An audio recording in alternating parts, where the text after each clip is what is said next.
दुनिया में आप चाहे कितना ही बड़ा काम क्यों ना कर ले, कितने ही पैसे क्यों ना कमा ले, लेकिन जो काम आपको अच्छा लगता है, जो आपका पैशन है, जो आपकी हॉबी है, या वो काम जिसे करने के बाद बड़ा ही सुकून मिलता है, अगर आपने उसे नहीं किया तो फिर शायद कुछ भी नहीं किया। इसीलिए लोग हमें कहते हैं कि पैशन ढूंढो, हॉबीज के बारे में सोचो, अपने एलिमेंट को ढूंढो।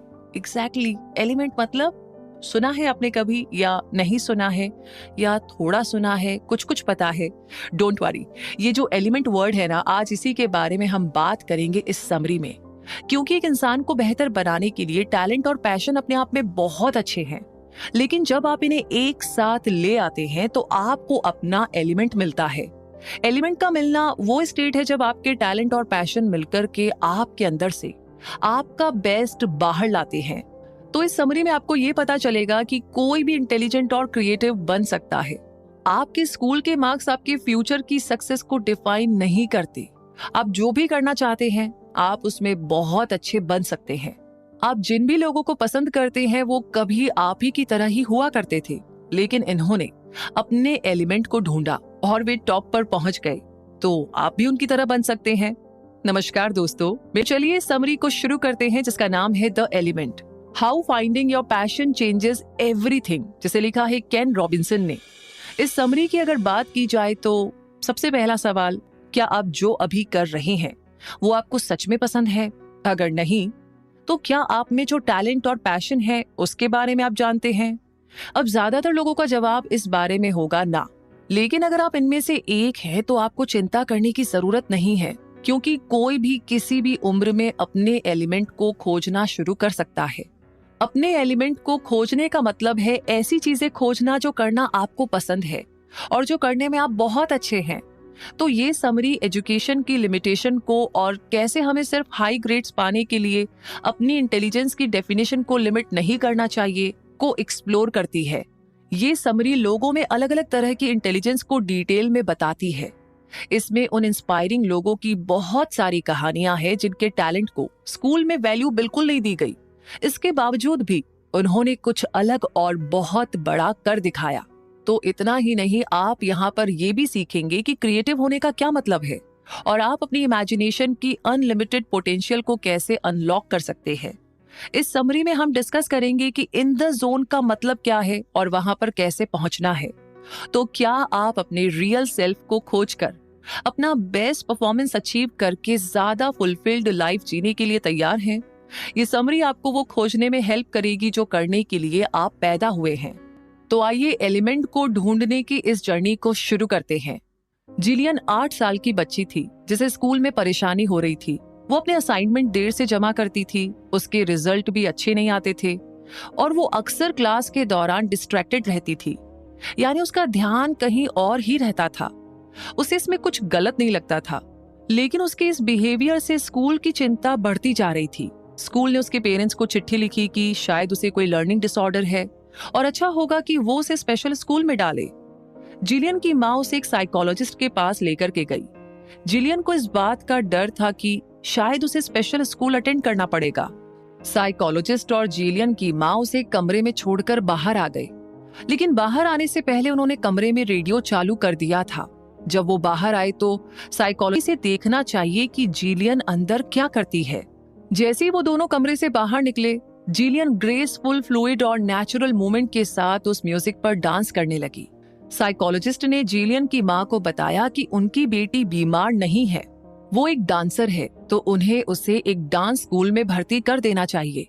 जिलियन के पेरेंट्स ने इस एडवाइस को माना और जिलियन को बहुत ही अच्छा महसूस हुआ। वो डांस स्कूल में घर जैसा महसूस करती थी, जहां वो ऐसे लोगों से घिरी रहती थी जो म्यूजिक सुनकर के थिरकने से खुद को रोक नहीं पाते थे। आगे जाकर उसने लंदन के रॉयल बैले स्कूल को ज्वाइन किया और रॉयल बैले कंपनी का हिस्सा बन गई। क्या आप जानते हैं जिलियन असल में कौन थी? जिलियन लिन हमारे समय की सबसे माहिर और उम्दा कोरियोग्राफर बनी। ऐसा इसलिए हुआ क्योंकि किसी ने जिलियन को समझने के लिए समय निकाला, ना कि तुरंत से ये मान लिया कि वो बीमार है। जिलियन को बस वो जो असल में थी वो बनने की जरूरत थी। जिलियन ने अपना टैलेंट और पैशन एक साथ डिस्कवर किया। उन्हें डांसिंग से पूरा होने का एहसास और खुशी मिली। उनकी कहानी एपिफेनी स्टोरी के रूप में डिफाइन की जा सकती है क्योंकि इसमें एक तरह का खुलासा या सच्चाई बाहर आई है। इसमें पहले और बाद का फर्क साफ साफ नजर आता है। जिलियन ने अपना एलिमेंट पा लिया था और ये एक ऐसी जगह है जहां पर जो आपको करना पसंद है और जो करने में आप अच्छे हैं साथ आकर एक हो जाते हैं। जब आप अपना एलिमेंट पा लेते हैं तो ये आपको हर तरह से इम्प्रूव कर सकता है और बहुत ज्यादा सक्सेस पाने में हेल्प करता है। वैसे एलिमेंट को नेचुरल टैलेंट और पर्सनल पैशन के बीच का मीटिंग पॉइंट के रूप में बताया जा सकता है।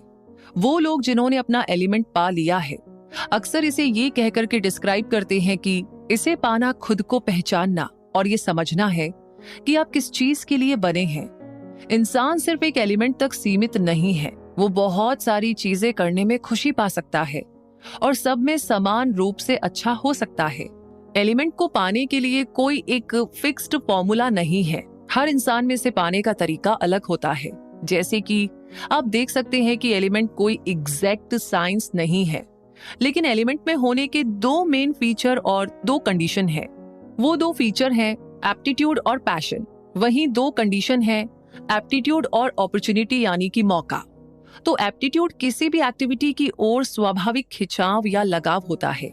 ये कोई चीज कैसे काम करती है या किसी काम को कैसे किया जाना चाहिए कि अंदर से आने वाली समझ है। जैसे कि आप गाने में या मैथ्स की प्रॉब्लम को सॉल्व करने में अच्छे हो सकते हैं या क्रिकेट खेलने में या खाना पकाने में माहिर हो सकते हैं। तो पैशन जो है ना, वो कोई चीज करने में खुशी या मजा का मिलना होता है या किसी एक हॉबी या इंटरेस्ट के लिए भूख होना होता है। किसी चीज के लिए सिर्फ एप्टीट्यूड होना काफी नहीं है, आपको ये महसूस होना चाहिए कि वो आपकी जिंदगी की पुकार है। एप्टीट्यूड हमारे खुद की ओर और हमारे आसपास के बाहरी हालातों की ओर हमारा नजरिया होता है। वो लोग जो अपनी पसंद का काम करते हैं अक्सर अपने आप को लकी बताते हैं और वो लोग जो अपनी जिंदगी से खुश नहीं हैं वो खुद को अनलकी बताते हैं। रैंडमनेस हमेशा हमारी जिंदगी का हिस्सा रहेगी, लेकिन सक्सेसफुल लोगों का एटीट्यूड हमेशा एक जैसा होता है। जैसे पर्सिवियरेंस यानी अटलता, ऑप्टिमिज्म यानी पॉजिटिव सोच रखना और खुद पर यकीन। आखिर में हमें ये जानने के लिए कि हमारे एप्टीट्यूड हमें कितनी दूर ले जा सकते हैं, सही मौकों की जरूरत है। कुछ मौके ऐसे होते हैं जो हमें मिलते हैं और कुछ मौके हम पैदा करते हैं। तो जिलियन स्पेशल है क्योंकि उन्हें ऐसा कुछ मिल गया था जो उन्हें बहुत पसंद था और वो उसे लगातार करती रही। लेकिन सभी लोगों के साथ ऐसा नहीं हो पाता। तो सवाल ये आता है कि ये जो एलिमेंट होता है ये ज्यादातर लोगों के पास क्यों नहीं होता? तो इसका जवाब है लिमिटेशन। पहली लिमिटेशन है हमारी काबिलियत को लेकर के हमारी समझ। हम सब में नेचुरल टैलेंट, इंटेलिजेंस, इमेजिनेशन और स्किल्स होते हैं, लेकिन हम उनकी मैक्सिमम पोटेंशियल के सिर्फ एक छोटे से हिस्से का इस्तेमाल करते हैं। दूसरी लिमिटेशन है हमारे अलग अलग सिस्टम एक होकर कैसे काम करते हैं, इसे लेकर के हमारी गलतफहमी। आमतौर पर माना जाता है कि हमारा माइंड, बॉडी और फीलिंग्स अलग अलग काम करते हैं, जबकि असल में ये सब एक दूसरे से जुड़े हुए हैं। तीसरी लिमिटेशन है कि हम ग्रोथ और चेंजेस यानी कि बदलाव करने की अपनी पोटेंशियल कम आंकते हैं, यानी अंडर एस्टिमेट करते हैं। ज्यादातर लोग यही मानते हैं कि जैसे जैसे हमारी उम्र बढ़ती जाती है हमारी काबिलियत कम होती जाती है और मौके भी लिमिटेड हो जाते हैं। तो ये 3 लिमिटेशन हमारे आसपास के लोगों, एनवायरनमेंट और खुद को लेकर के हमारी एक्सपेक्टेशंस के कारण और भी ज्यादा बढ़ जाती है। वैसे एक और फैक्टर है जो आपके लिए आपके एलिमेंट को खोजने में रुकावट लाती है और वो है आपकी एजुकेशन। जैसे कि पॉल मैककार्टनी लिवरपूल इंस्टीट्यूट गए और अपनी पढ़ाई को सीरियसली लेने की बजाय ज्यादातर समय यहाँ वहाँ खेलने में बिताने लगे। घर लौट कर के भी अपने असाइनमेंट्स करने की बजाय वो रॉक म्यूजिक सुनते और गिटार बजाते थे। और फिर आगे स्कूल सेलिब्रेशन के दौरान पॉल जॉन लेनन से मिले और जल्दी ही उन्होंने जॉर्ज हैरिसन और रिंगो स्टार के साथ मिलकर के एक बैंड बनाया। उन्हें द बीटल्स नाम से जाना जाने लगा और पसंद किया जाने लगा। 1980 के बीच में लिवरपूल इंस्टीट्यूट बंद हो गया और उसे Liverpool institute for performing arts या LIPA यानी कि लीपा के नाम से दोबारा शुरू किया गया। ये यूरोप के प्रोफेशनल आर्ट ट्रेनिंग के लिए लीडिंग फैसिलिटीज में से एक बन गया।